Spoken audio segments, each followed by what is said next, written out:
მოგესალმებით, თქვენ უყურებთ რეგიონის დღის მთავარ ამბებს.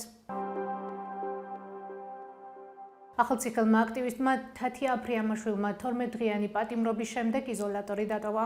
იგი ქართული ოცნების დეპუტატის მარიამ ლაშხის შეურაცხყოფის საქმეზე იყო დაკავებული. მასთან ერთად საპატიმრო დატოვა სტუდენტმა ლიკა ლორთქიფანიძემაც. თათიას მსგავსად 12 დღე პატიმრობაში ლაშხის შეურაცხყოფის გამო გაატარა.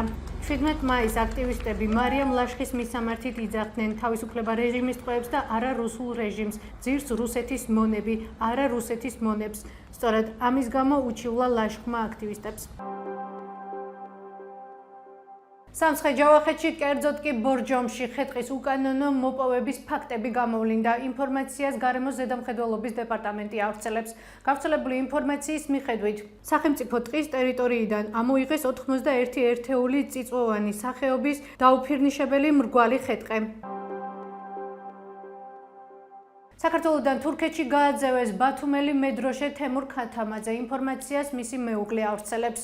მედროშის სახელით ცნობილი თემურ ქათამაძე საქართველოს მოქალაქეობის მისაღებად წლებია იბრძვის, თუმცა 29 აპრილს სააპელაციო სასამართლომ საბოლოო უარი უთხრა ლტოლვილის ან ჰუმანიტარული სტატუსის მინიჭებაზე. თემურ ქათამაძეს ბათუმელი მედროშე საპროტესტო აქციების მსვლელობისას ბათუმში შეარქვეს.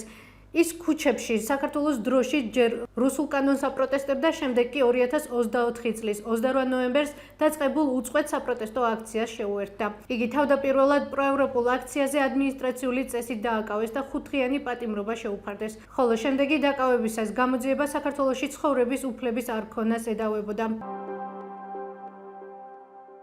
ერთიანი ეროვნული გამოცდების ჩატარების თარიღი ცნობილია.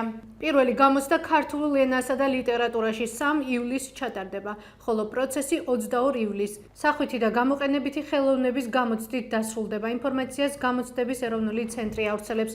ამავე წყაროს ცნობით, მასწავლებლების გამოცდებზე დარეგისტრირებული საგამოცდო პროცესში 8 ივლისიდან ჩაერთვებიან. 10 ივლისს ჩატარდება სტუდენტთა საგრანტო კონკურსი.